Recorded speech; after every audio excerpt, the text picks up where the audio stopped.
سلام، به کانال شب‌های ممنوعه خوش اومدین. در این کانال سرگذشت‌های واقعی افراد با شما به اشتراک گذاشته میشه. لطفاً برای همراهی با ما کانال رو سابسکرایب کنید و دکمه زنگوله رو روشن کنید تا از ویدیوهای بعدی ما مطلع بشین. داستان دختری به نام لیلا. واقعاً راست میگن که سرنوشت مادر و دختر مثل همه. هیچ وقت یادم نمیره بحثایی که پدر مادرم و بدبختیایی که مامانم میکشید. هر روز با هم بحث داشتن. من و خواهر و برادرم جرأت دخالت نداشتیم. کوچیک بودیم. ولی وقتی اون بحث ها رو میدیدیم هممون داغون و افسرده میشدیم. من از همشون حساس‌تر بودم. بیشتر قصه میخوردم. ولی خواهرم سمیه که از من چند سالی بزرگتر بود خیلی هوامو داشت. سعی میکرد آرومم کنه. توی خونه دلسوز هممون بود. اما منو از همه بیشتر دوست داشت. دلسوز بود چون به ما رسیدگی میکرد. با سن کمی که داشت خیاطی میکرد تا کمک خرج خانواده‌مون باشه. یه روز یکی از خواهرای کوچیکتر از خودم توی اتاق خیلی اتفاقی از دنیا میره و خواهرم سمیه مجبور میشه که درس و مشق رو رها بکنه. به کارهای خونه برسه. آخه 4 بچه قد و نیم قد توی خونه بودیم که مامان هم بیشتر اوقات کمک بابا کشاورزی میکرد. کسی نبود که بهمون رسیدگی کنه. برای همین بیشتر کارها افتاده بود روی دوش سمیه. منم میخواستم از همون دبستان ترک تحصیل کنم. اوضاع خونه بدتر و بدتر میشد. اما سمیه نمیذاشت و میگفت لیلا تو باید بری درس تو ادامه بدی. روزها همینطوری میگذشت. ما بزرگ و بزرگتر میشدیم. برادرم رفت سربازی و اعزام شد به اهواز.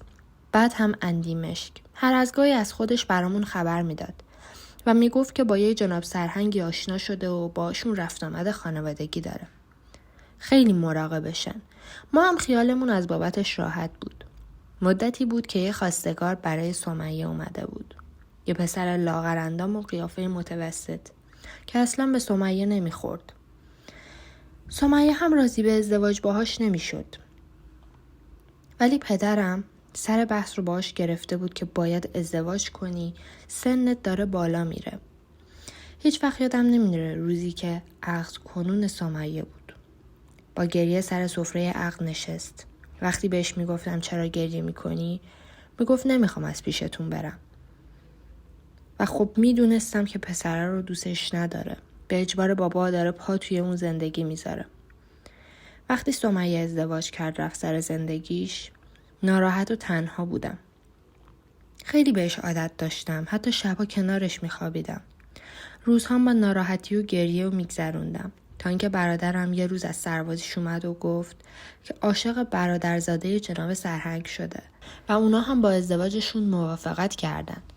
با شنیدن اون حرفا حال و هوامون عوض شده بود. خوشحال بودیم.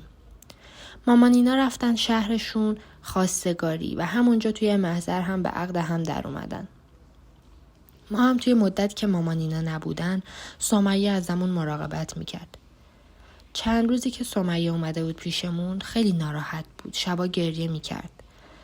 حتی به خیاطی هم ادامه میداد و با وجود اینکه شوهر داشت برای مردم کار میکرد.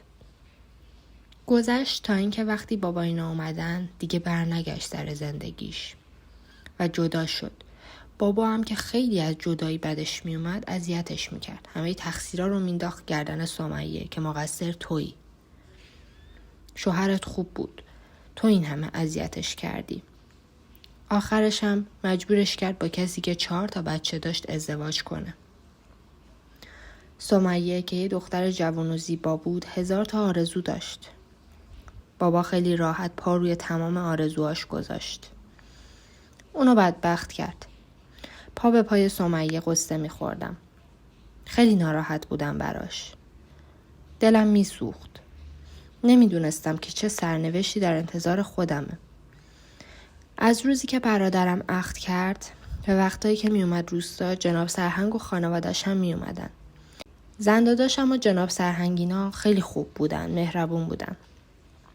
مخصوصا جناب سرهنگ که معلوم بود خیلی آدم مهربونیه. خانومش خوب بود ولی من از لحظه‌ای که دیدمش حس خیلی بدی نسبت بهش داشتم. یه جورایی ترس از دیدنش توی دلم افتاد. جوان‌تر از جناب سرهنگ بود و زن جوان و خوشتیپی بود. یه پسر هم بیشتر نداشتن که اسمش علی بود. پسری که قدش بلند بود و 4 شونه. بهش میخورد 20 ساله باشه. قیافه خیلی خوبی هم داشت. بیشتر اوقات که برادرم میومد مرخصی اونا هم باهاش میومدن. رفت آمدمون زیاد بود و من هر لحظه منتظر بودم که بیان و یواشکی به علی نگاه کنم. آخه وقتی میدیدمش ضربان قلبم شدت میگرفت. حس میکردم که اونم به من علاقه داره. همش به من نگاه میکنه. منم دختر زیبایی بودم. همه از زیباییم تعریف میکردن. نمیدونم کارم درست بود یا نه. ولی من واقعا به علی دل بسته بودم. به خوب و بدش هم فکر نمیکردم. از خدا میخواستم که ما رو به هم برسونه. دوست داشتم زندگیم رو با عشق شروع کنم. نه مثل سمیه بشم که با گریه برم خونه بخت. من با اینکه 15 سالم بود ولی خواستگارای زیادی داشتم و بابا میگفت باید اول سمیه شوهر کنه. حالا که سمیه هم شوهر کرده بود خیالش راحت بود. دلو زدم به دریا. یه روز برادرم اینا اومدن و علی توی کوچه تنها ایستاده بود. جلو رفتم و بعد از کمی مکث کردن این پا اون پا کردم. بهش گفتم که دوستش دارم. ولی اونم در کمال ناباوری بهم گفت که دوستت دارم. از روزی که منو دیده بهم علاقه‌مند شده. از حرفاش خیلی خوشحال شده بودم. نمیدونستم چی کار کنم. علی بهم گفت که قصدش ازدواج و میخواد با خانواده‌اش صحبت کنه. از منم خواست که با خانواده‌ام صحبت کنم. ولی اگه بابا میفهمید مطمئن بودم که روزگارمو سیاه میکنه. بهش قول دادم که به مادرم میگم. با مامانم خیلی راحت بودم و واقعا دوستش داشتم. یه روز صبح زودتر از بقیه از خواب بیدار شدم و رفتم بیرون تا به مامانم موضوع رو بگم. مامانم رو دیدم که توی ایوون روی حصیر نشسته و داشت خیار پوست میکند. دستی به چشمای خوابالودم کشیدم و بهش سلام کردم. مامانم سرش رو آورد بالا و جوابمو داد. جلو رفتم و 4 زانو نشستم. مامانم که این حال منو دید مطمئن بود که من چیزی میخوام بهش بگم. بهم گفت چیزی هست که باید بهم بگی؟ صبح به این زودی بلند شدی. با خجالت نگاهی به اطرافم انداختم و سرم رو خم کردم و انداختم پایین و گفتم راستش مامان چند وقتی خیلی سخت بود برام گفتن این حرفا. قلبم داشت از سینم بیرون میزد. با کلافگی نگاهی به مامان کردم که لبخندی زد و گفت بگو دختر چت شده؟ با صدای آرومی گفتم عاشق شدم. خیره تو چشماش بودم که عکس‌العملش رو ببینم. مامان با چشمای ریز شده گفت عاشق شدی؟ عاشق کی؟ آشناست؟ یعنی میشناسیش؟ چجوری بگم؟ پسر جناب سرهنگ علی. مامان با شنیدن این حرف چشماش گشاد شد و صاف سر جاش نشست و گفت اون چی؟ اونم میخوادت؟ میدونی عاشق کی شدی؟ میدونی چی میگی؟ میون حرفش پریدم. گفتم مامان اونم دوستم داره. هر دوتامون همو دوست داریم. عشقمون پاکه. هیچی بینمون نیست. اونم قصدش خواستگاری و ازدواجه.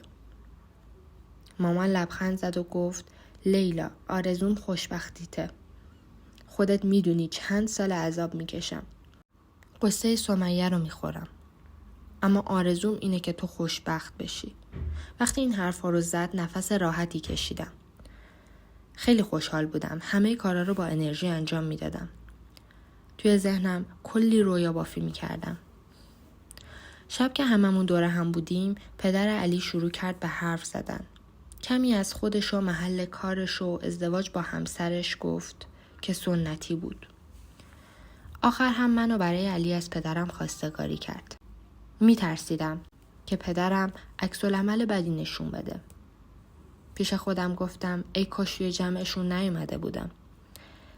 ولی بعد از حرفای جناب سرهنگ بابا بهش گفت کی از شما بهتر؟ دختر من کوچیک شماست. اون لحظه دوست داشتم برم دستای بابا رو ببوسم. ولی جرأت همچین کاری رو نداشتم. اون شب مامان علی از جناب سرهنگ خواست که انگشترش رو دست من بکنه. منو نشون کرده علی شدم. خیلی خوشحال بودیم. هم من هم علی خوشحال بودیم. من بیشتر از همه روی ابرها بودم. پیش خودم فکر می‌کردم که اون شب خوشبخت‌ترین آدم دنیام. صبح بعد از صبحونه همراه بابا و مامان و جناب سرهنگینا رفتیم شهر که داخل شهر بریم محضر رو با علی عقد کنیم. وقتی رفتیم به همون گفتن که نمیتونیم عقد کنیم. گفتن چون 15 سال من تموم نشده عقدتون نمی کنیم. با شنیدن حرفش دنیا رو سرم خراب شد. خیلی ناراحت شدم. ولی گفتن که میتونیم یه خطبه محرمیت بخونیم تا 15 سالش تموم بشه. یه خطبه محرمیت خوندیم و من زن علی شدم. رفتیم خونه جناب سرهنگینا. خونهشون 2 طبقه بود. خونه بزرگ و خوبی هم داشتن. شب رو اونجا موندیم. فردای اون روز همراه بابایینا برگشتیم. روزها میگذشت و علی هر چند روز یه بار میومد به دیدنم. در طول روز با هم میرفتیم توی روستا میگشتیم. خیلی خوش میگذشت. بابا خیلی دوستش داشت و چون پسر جناب سرهنگ بود خیلی بهش احترام میذاشت. وقتی 15 سالم شد رفتیم پیش همون محضردار. من زن شرعی و قانونی علی شدم. وقتی عقد کردیم خانواده علی هم با ما اومدن روستا و اون روز و حتی شب رو جشن گرفتیم. من غرق شادی بودم که با عشق ازدواج کردم. فردای اون روز همشون برگشتن شهر و علی چند روزی پیش ما موند. بعدش برگشت. ولی بعد از اون دیگه کمتر می اومد روستا. من هم ازش بیخبر بودم. دلشوره می گرفتم. 1000 تا فکر می کردم و حالم خیلی بد می شد. انگار چیزی گم کرده بودم. وقتی مامانینا حالمو دیدن بابا مقداری جهیزیه واسم خرید. یه روز که پدر جانینا اومده بودن روستا بهشون گفت که جهیزیه لیلا آماده است و ما بدمون میاد زیاد عقد نگه داریم. هر چه زودتر عروسی کنن و برن سر خونه زندگیشون. اون روز هم علی باهاشون نبود. فقط جناب سرهنگ و برادرم و زن برادرم بود. حتی مادر علی هم نبود. بابا هم میترسید که چرا علی دیگه زیاد پیش ما نمیاد. همه تلاشش این بود که من عروسی کنم. چند روز گذشت که یه روز جناب سرهنگ و علی و مادرش اومدن و گفتن بدون جشن لیلا رو با خودمون میبریم. یه ماشین هم آورده بودن که جهازمو ببرن. بابا هم قبول کرد و من هم که نمیتونستم مخالفتی کنم آماده شدم و باهاشون اومدم شهر. وسایل رو بردن طبقه پایین. همه جا موکت شده بود. جناب سرهنگ گفت اینجا واسه تو و علیه. تشکر کردم و بعد خودتون وسایل رو بچینین. وقتی رفتن و در رو بستن به ابراهیم نگاه کردم که کنار یخچال وایستاده بود. به دور تا دور نگاه میکرد. رفتم و هرچی تو دلم بود و بهش گفتم که چرا این چند وقت منو تنها گذاشته، که چرا نیومده دیدنم. همینجوری که داشتم گلایه میکردم یهو شروع کرد به معذرت خواهی کردن. منو ببخش، نتونستم بیام. شروع کردیم با هم وسایل رو چیدیم. شام هم رفتیم بیرون و توی شهر کلی گشت زدیم. شکر میکردم و میگفتم لیلا دیگه خوشبخت شده. ولی از فردای عروسیمون همه چی فرق کرد. کنار علی خواب بودم که فریبا خانم در اتاقو باز کرد و اومد داخل. انقدر محکم که هم من هم علی جفتمون سر جامون نشستیم. تا ما رو توی اون وضع دید اخماشو کشید تو هم و شروع کرد به غرغر کردن. علی بدون توجه کردن به مادرش رفت سمت حموم. من موندم و زخم زبونهای مامان علی. حرفاش زیادی برام سنگین بود ولی اصلا چیزی بهش نگفتم. روز به روز که میگذشت رفتار علی و مادرش با من عوض میشد. همه چیز بعد از عروسی تغییر کرده بود. علی بالا بود و من نمیرفتم. وقتایی که پدرجان از پادگان میومد میگفت که برم بالا و من اون 2-3 روز که پدرجان پیشمون بود فقط میتونستم برم بالا. آخه پدرجان خیلی مهربون بود. زیاد هم خونه نبود. هر 2 هفته یک بار میومد خونه. چند روزی میموند و دوباره میرفت.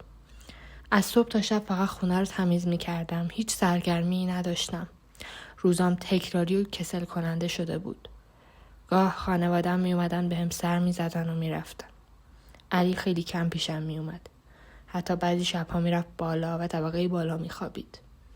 و می گفت مادرم تنهاست و منو تنها پایین می زاشت. تا صبح برای خودم گریه می کردم. مگه من تنها نبودم؟ مگه من زنش نبودم؟ پس اون همه علاقه‌ای که ازش دم می زد کجاست؟ از بی توجهیاش و از بی محبتیهاش عاجز شده بودم. با رفتارهایی که می کرد منم عشقشو تو دلم از بین بردم. سعی کردم دوستش نداشته باشم. خیلی برام سخت بود. خیلی اذیت می شدم. ولی سعی می کردم به کارش توجهی نکنم. به خودم دلداری می دادم که اوایل ازدواج همین جوریه و علی خوب میشه. زندگیم شیرین میشه. نمیخواستم عاقبتم مثل سمیه بشه. نمیخواستم زندگیم خراب بشه. رفته بودم تو فکر که بچه دار بشم. میگفتم اگه بچه بیاد توی زندگیم علی هم بهتر میشه. به زندگی پایبند میشه. کلی به خودم میرسیدم. علی رو میکشوند سمت خودم. ولی چند ماهی گذشت و بچه دار نشدم. یه روز خودم رفتم دکتر. چون دیگه همه جای شهر رو بلد بودم. علی هم بهم کاری نداشت که تنهایی جایی برم یا نه. خودم رفتم دکتر رو بهم گفت که مشکلی نداری و بچه دار میشی. بهم دارو داد. داروها رو میخوردم ولی تأثیری نداشت و بچه دار نمیشدم. یه قصه به قصه هام اضافه شده بود که چرا بچه دار نمیشم. توی محل همسایه ها هیئت قرآنی میذاشتن. منم عاشق همچین مجالسی بودم. برعکس علی اینا که اصلا از این مجالس خوششون نمیومد. یه روز رفتم هیئت ساعت 2 ظهر بود. علی هم خونه خوابیده بود. منم حاضر شدم و مثل همیشه رفتم هیئت. نیم ساعتی نگذشته بود که احساس خستگی کردم. سرگیجه و عوارض داروها. نتونستم که بشینم. بلند شدم اومدم خونه. در حیاطو باز کردم. اومدم تو. دمپایه‌های مامان علی دم در سالن بود. کفشامو در آوردم و درو باز کردم. رفتم تو داشتم درو میبستم که صدای زنونه توجهمو جلب کرد. گوشامو تیز کردم. نه درست شنیده بودم. صدای آه و ناله بود. با استرس و قدم‌های آروم جلو رفتم. انقدر حالم بد بود که پاهام یاری نمی‌کردن. در اتاق ایستادم. در نیمه باز بود.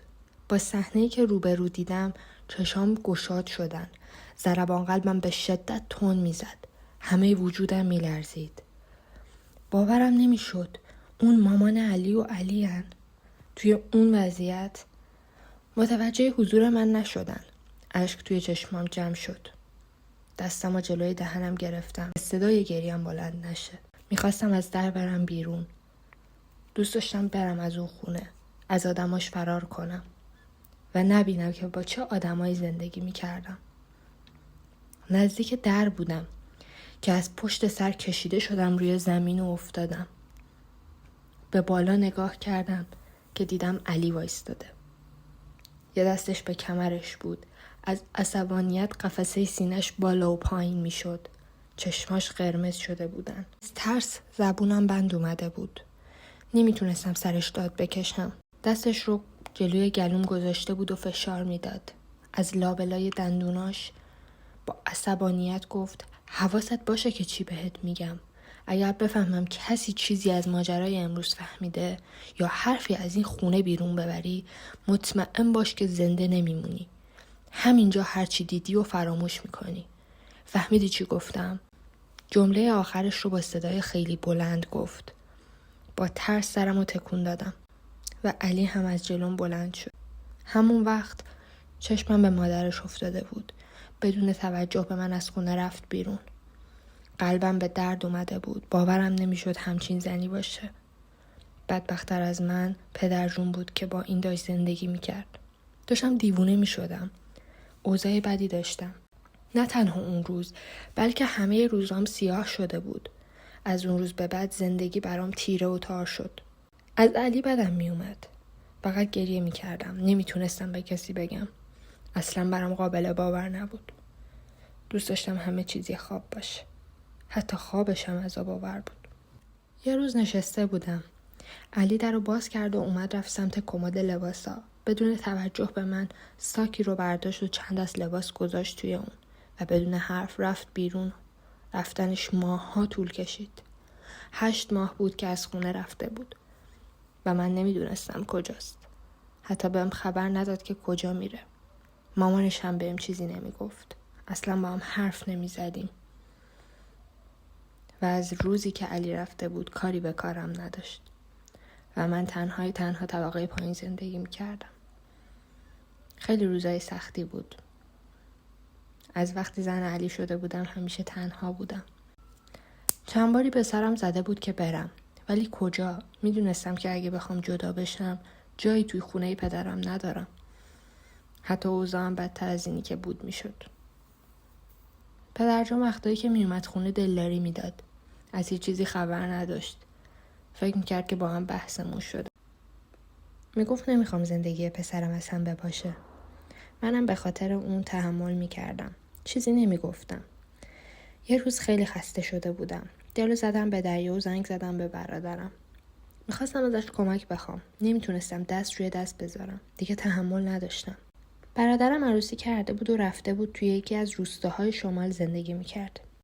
زنگ زدم و بعد از احوال پرسی بهش گفتم که با علی بحثم شده و 8 ماه از خونه رفته و بر نمیگرده. داداشم بهم گفت راه میفته و میاد و قول داد که مشکلمو حل کنه. فردای اون روز داداشم اومد. وقتی در رو باز کردم داداشم رو دیدم که با خانومش و پدر مادر خانومش اومده بودن. باورم نمیشد اونا هم در جریان گذاشته. خیلی از دستش ناراحت شدم. ولی وقتی اومدن برادرم گفت که اونا از همه چیز باخبر بودن و مادر علی به مادر سحر زن داداشم ماجرا رو گفته. نمیدونم چیا پشت سر من گفته بود، ولی اومدن نشستن و حتی مامان علی رو هم صدا زدن. بعد از اینکه ازشون پذیرایی کردم کنارشون نشستم. پدر سحر شروع کرد به حرف زدن. به مامان علی گفت تکلیف این دختره رو مشخص کنید. به پسرت بگو بیاد سر خونه زندگیش. با کمال ناباوری مامان علی بدون مقدمه گفت باید جدا بشن. اگه نمیتونه با این شرایط کنار بیاد باید جدا بشه و بره خونه پدرش. باورم نمیشد که اون حرفو بزنه. با عصبانیت زبون باز کردم و گفتم یعنی تنها راهش جداییه؟ این همه من زندگی کردم و تحمل کردم. حالا میگین جدا شو و برو؟ مامان علی چیزی نگفت. که پدر سحر گفت من علی رو پیدا میکنم. باهاش صحبت میکنم که بیاد و تکلیف رو روشن کنه. 2 روز از اون ماجرا گذشت و یه روز عصر که سر سجاده نشسته بودم دیدم در باز شد و علی اومد تو. با دیدنش تعجب کردم. چیزی بهش نگفتم. رفت طبقه بالا. پوزخندی تو دلم زدم و با خودم گفتم بعد از 8 ماه که اومده حتی حالم هم نپرسید. چند دقیقه گذشت داشتم سجاده رو جمع میکردم. صدای داد مامان علی بلند شد که میگفت باید جدا بشی ازش. من خودم هرچی مهرش شد بهش میدم. تو که خونه نیستی، ما اونو میخوایم چی کار؟ اگه ازش جدا نشی از خونه پرتش میکنم بیرون. این موضوع رو با برادرم در میون گذاشتم. برادرم هم زنگ زده بود به علی. بعد از 2-3 ساعت دیدم علی عصبانی داره از پله ها پایین میاد. سریع دویدم سمت اتاق و خواستم در رو ببندم. پاشو لای در گذاشت و محکم در رو هل داد. اونقدر محکم که پر شدم وسط اتاق. کمربندش رو دور دستش میپیچید و میگفت الان حالیت میکنم. دیگه چیا به داداشت گفتی؟ تا اومدم دهن باز کنم به جونم افتاد و شروع کرد به زدنم. با هر ضربه‌ای که بهم میزد از ته دلم داد میزدم. صدای پدرجون رو میشنیدم که به در میکوبید. خواهش میکرد که در رو باز کنه. ولی انقدر علی عصبی بود که به حرف هیچ کس گوش نمیداد. انقدر منو زد که روی زمین افتادم. با چشمای نیمه باز نگاهش میکردم. از درد حتی نمیتونستم بلند گریه کنم.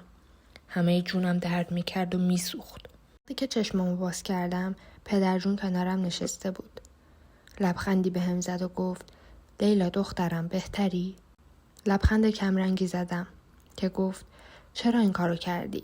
مگه بهت نگفته بودم به خانواده‌ات چیزی نگو؟ چرا زنگ زدی به داداشت؟ چرا بهم نگفتی که زنگ زدی؟ با غمی نگاهش کردم و گفتم چون دیگه خسته شدم. باور کنین بریدم. دیگه تحمل ندارم. خواهش میکنم نجاتم بدین. من دیگه نمیخوام با علی زندگی کنم. التماستون میکنم منو برگردونین روستا پدر جون. علی منو دوست نداره. مگه اجباره؟ خواهش میکنم بذارین از زندگیش برم. تا الانم به خاطر شما و آبروی خانوادم موندم. بیشتر از این تحمل رنج و درد ندارم. پدر جون گفت تو مثل دخترم میمونی. حالا که خودت اینجوری میخوای خودم برات ماشین میگیرم و برات میگردونم روستا. خیلی خوشحال شده بودم. با لبخند ازش تشکر کردم. پدر جون زنگ زد به داداشم و گفت خودم لیلا رو میارم شمال. به هم گفت بلند شم و لباسامو جمع کنم. با هر بدبختی که بود وسایلامو جمع کردم و آماده شدم. انقدر بدنم درد میکرد که با هر قدم اشک از چشمم بیرون میومد. برام یه ماشین گرفت و مقداری پول بهم داد. منو راهی روستا کرد. چادر رو روی صورتم گرفته بودم که کسی منو با اون سر و صورت سیاه و کبود نبینه. درو زدم.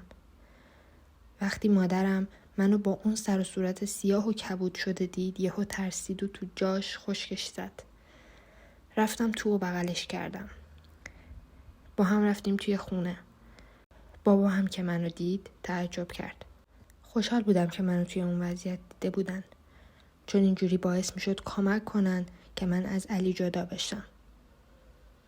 ولی هر کسی به فکر خودش بود. 5 ماهی من خونه پدرم موندم. توی این مدت علی اصلا سراغم نیامده بود. حتی پدر جون هم بهم سر نمیزد. بعد از اون یه روز بابام اومد جلوم نشست. گفت توی روستا پیچیده میخوای جدا بشی و شوهرت بیرونت کرده. کلی حرف فرات در آوردن. ما آبرو داریم. برگرد و باهاش بساز. با بابام مخالفت کردم و کلی گریه کردم که بذاره بمونم و جدا بشم. ولی بابام به حرفم گوش نکرد. از قبل نقشه‌هاشو کشیده بود. چون نیم ساعت بعد دختر خاله علی و شوهرش اومدن خونمون. خوب میفهمیدم که به خاطر من اومدن روستا. با بابام هماهنگ کرده بودن. خیلی از بابا دلگیر شدم. چون پشتیبانم نبود. دلم نمیخواست برم. ولی شوهر و دختر خاله‌اش خیلی آدمای مهربونی بودن. بهم قول دادن که علی آدم شده و از کارش پشیمونه. توی طبقه بالای خونه اونا توی اصفهان میریم و زندگی میکنیم. اونا هم هوای ما رو دارن. وسایل رو جمع کردیم و سوار کامیون گردیم. خودمون هم سوار شدیم و رفتیم خونهشون. من زیاد باهاشون آشنایی نداشتم. ولی چاره‌ای نبود. باید میرفت. وسایل رو بردیم طبقه بالا و چیدیم. خیلی بهمون احترام میذاشتن. خیلی مهربون بودن. اصلا به روی من نیاوردن که سربارشون شدیم. وقتی همه وسایل رو آوردیم بالا، پسرخالش و خانومش رفتن پایین و تنهامون گذاشتم. چند ساعتی دست تنها وسایل رو چیدم. فقط اشک میریختم. در پذیرایی رو باز کردم که بیرون جارو بزنم. دیدم علی توی راه پله نشسته. سمت مواد رفته. همه جا بوی مواد پر بود. از دیدنش بیشتر عصبی شدم. شروع کردم سرش داد و بیداد. علی از جاش بلند شد و سیلی تو صورتم زد. کوتاه نیومدم. باز هم بهش حرف زدم. دیدم با عجله از پله ها رفت پایین و چند دقیقه بعد با یه قوطی 4 لیتری توی دستش اومد بالا. زیر لب بهش حرف می زدم. قوطی رو باز کرد و خالی کرد روی سرم. از بوی بدش حالم به هم می خورد. گفت دیگه همه چیز تمومه. همین الان زندگی رو تموم می کنم تا بفهمی با من اینجوری حرف نزنی. از ترس زبونم بند اومده بود. میدونستم که شوخی نمیکنه. همون لحظه پسرخاله و خانومش از پله ها دویدن بالا. پسرخالش از دستش گرفت و یه سیلی زد توی صورتش. به علی گفت فکر نمی‌کردم همچین آدمی باشی. پس خانومت بنده خدا راست میگفت. خانومش به سمتم اومد و گفت برو لباساتو عوض کن و یه دوش بگیر. شاید اون روز اگر اونا نبودن من زنده نمیموندم. من داشتم با یه آدم روانی زندگی میکردم. عمر و جوانی ما هدر دادم. پسر خالش زنگ زده بود به پلیس. رفتم پایین. وقتی پلیس رو دیدم خیلی خوشحال شدم. رفتم کلانتری. گفتم من از دست این آقا شکایت دارم. همه ماجرا رو براشون تعریف کردم. علی وقتی اون حرفا رو از زبونم شنید عصبی شد و بلند شد که روم دست بلند کنه. بلند شدم سرش داد کشیدم. هر دومون رو بردن بازداشتگاه. اشکم در اومده بود. بهشون گفتم مگه من چیکار کردم منو بازداشت میکنید؟ سرهنگی که اونجا بود گفت باید زنگ بزنید به خانوادتون تا بیان و تکلیفتون رو روشن کنن. 2 ساعتی اونجا بودیم. مدام گریه میکردم. من بدتر از سمیه بدبخت شده بودم. صبح که شد بهم گفتن بابام و داداشم و داییم اومدن. داییم بازنشسته ارتش بود. مرد خیلی خوبی بود. حتی روم نمیشد توی صورتش نگاه کنم.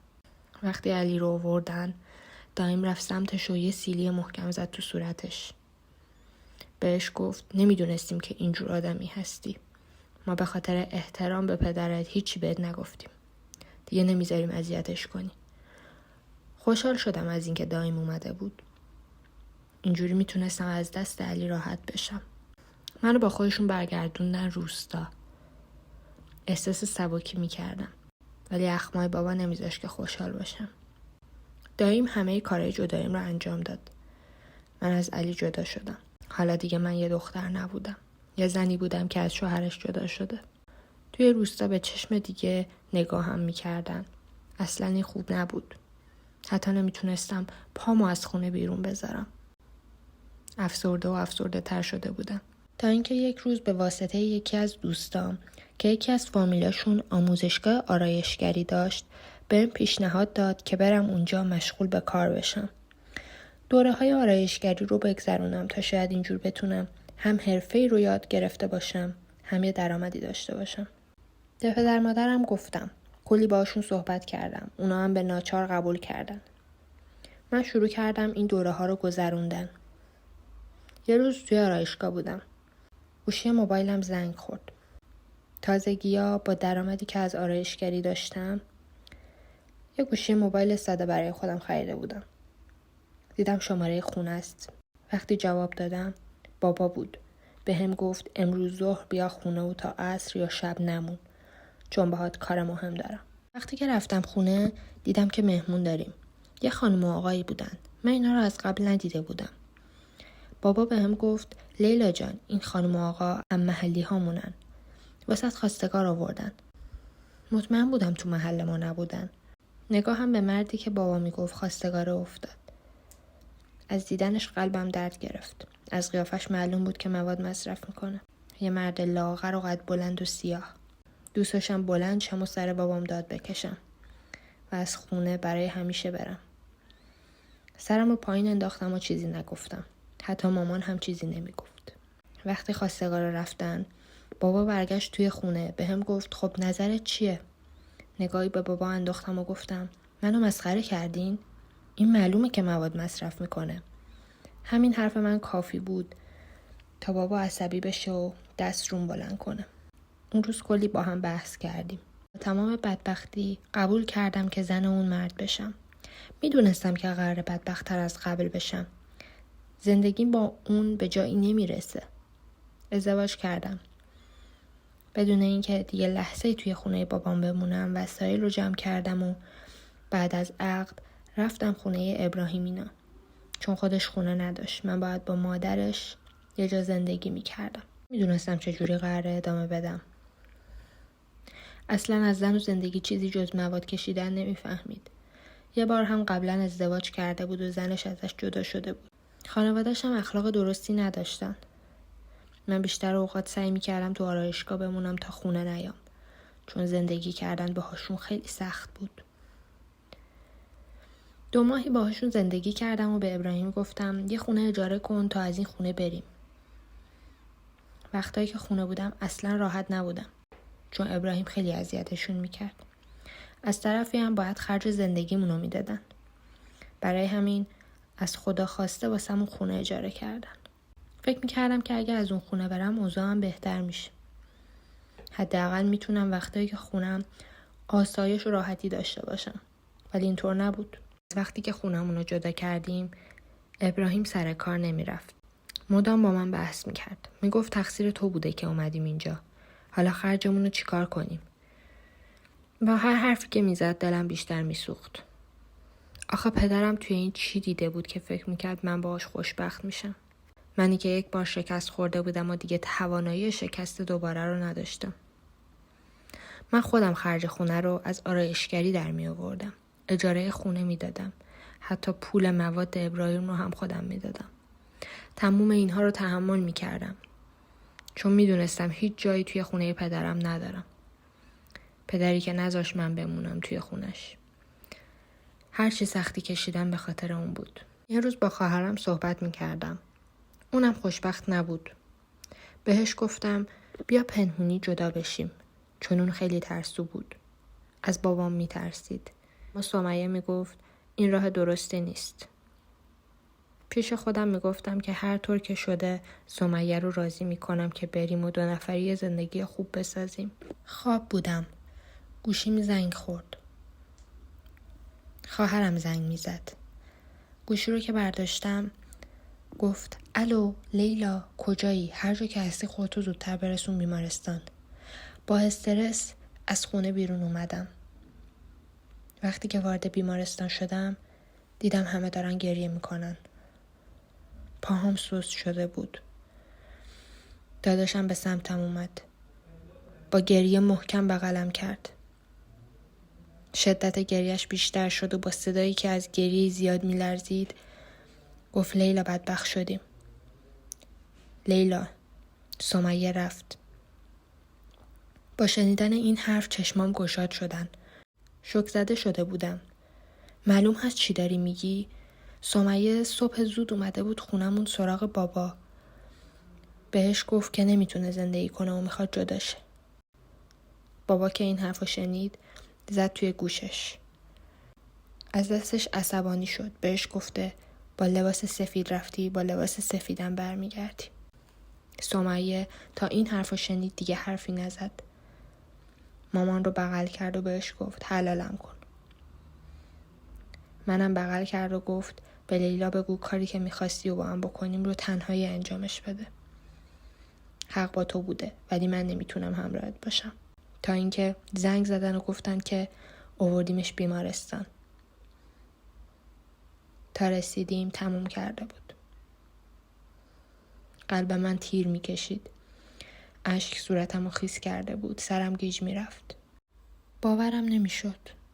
فقط گریه میکردم. چطور تونسته این کارو با خودش بکنه؟ با دستای خودمون سمیه رو به خاک سپردیم. مامان خیلی بیتابی میکرد. آخه جگر گوشش رو توی خاک گذاشت. پدرم پشیمون بود. اما دیگه فایده ای نداشت. روز به روز اوضاعم بدتر و بدتر میشد. خیلی برام سنگین بود. دیگه آرایشگاه نمی رفتم. ابراهیمم که پولی نداشت. نمیتونستم برم خونه. چون حوصله‌اش رو نداشتم. به خاطر همین خونه بابام موندم. بعد از 40 سمیه رفتم و کارهای جدایی ما انجام دادم. با کسی هم مشورت نکردم. فقط یه شب که همه نشسته بودیم گفتم من دارم جدا میشم. بابا که اومد چیزی بگه با عصبانیت نگاهش کردم. بهش گفتم مقصر مرگ سمیه تویی بابا. بعد از جدایی پدرم منو از خونه بیرون انداخت. التماسای مادرم کارساز نبود. هیچ کسی میتونست جلوشو بگیره. رفتم خونه داداش کوچیکم که همون نزدیکا بود. ازش خواستم خونه‌ای برام اجاره کنه. داداشم اول گفت که پیش ما بمون ولی من قبول نکردم. داداشم برام خونه اجاره کرد. من هم وسایلم رو از خونه ابراهیم آوردم. توی خونه خودم چیدم. روزها میرفتم آرایشگاه تا بتونم خرج زندگیمو در بیارم. مادرم هر از گاهی میومد بهم سر میزد. یه روز اومدن و گفتن ما نمیتونیم با این موضوع کنار بیایم. تو برای ما آبرو نذاشتی توی روستا. پشت سرت خیلی حرف میزنن. من که هیچ کاری نکرده بودم. دلم خیلی شکست. دیگه نه خانواده ای داشتم و نه خواهری. یه روز شبونه تصمیم گرفتم که کلاً از روستا برم. یه ماشین گرفتم و شبونه وسایلم رو ریختم و جمع کردم و رفتم. گوشیمم خاموش کردم که حتی نتونن با هم تماس بگیرن. رفتم شهر. با کلی بدبختی یه انباری رو پیدا کردم که بتونم بدون پول پیش اجارش بکنم. صبح تا شب کار میکردم که بتونم پول جمع کنم. چند سالی با همین وضعیت زندگی کردم و گذشت. پولمو جمع کرده بودم. تونستم یه وام بگیرم که یه ماشین بخرم. وقتی که ماشین خریدم از شدت خوشحالی جشن گرفتم. خواستگار خوب برام پیدا شده بود. در مراحل اولیه تحقیق بودیم. داداشم خیلی رفته بود پرسجو کرده بود. همه ازش تعریف میکردن. بهم گفت فکراتو بکن. اگه خواستی جواب مثبت بده. اگرم نخواستی که هیچ. خیلی رفتارش خوب بود. خیلی پسر خوبی بود. بهش جواب مثبت دادم. روز نامزدیم بهترین روز عمرم بود. بعد مدت‌ها تنهایی و سختی که کشیده بودم، اون روز کنار خانواده داشتم نامزد می‌کردم. هممون خوشحال بودیم. 1 ماهی از نامزدیمون گذشت. خانواده شوهرم گفتن بیاین شهر رو همینجا میریم محضر و بعدش هم بیاین خونه ما جشن میگیریم. چند روزی گذشت. ما هم رفتیم شهر. یه خونه ویلایی اجاره کرده بودن. رفتیم اونجا همه کارهای عقد رو انجام دادیم. بالاخره زن و شوهر شدیم. جشن رو توی خونه خودمون گرفتیم. از اون همه سختی و تنهایی بالاخره سر و سامون گرفتم. خوشبخت شدم. مامان دیگه از بابت من خیالش راحت شده بود. در گوشم گفت بعد از چند سال امشب با خیال راحت سرم رو روی زمین میذارم. به خاطر من خیلی عذاب کشید. حالا چند سال از ازدواجم میگذره. درسته خیلی سختی کشیدم. ولی الان معنی شیرینی زندگی رو فهمیدم. شوهرم همون جوری که قول داده بود زندگیم رو گلستان کرده. احساس خوشبختی میکنم. امیدوارم از سرگذشت زندگی من درس عبرت گرفته باشین و اینو بدونین بعد از هر سختی خوشی و راحتی هم هست. فقط باید صبور باشین. شاید تو زندگیم خیلی نادونی کردم. خیلی رازها رو برملا نکردم و از حقم هم دفاع نکردم. ولی از همه چیز گذشتم. خدا هم برای صبرم و گذشتم یک شوهر خوب سر راهم قرار داد. ممنون از شما که داستان منو گوش کردین.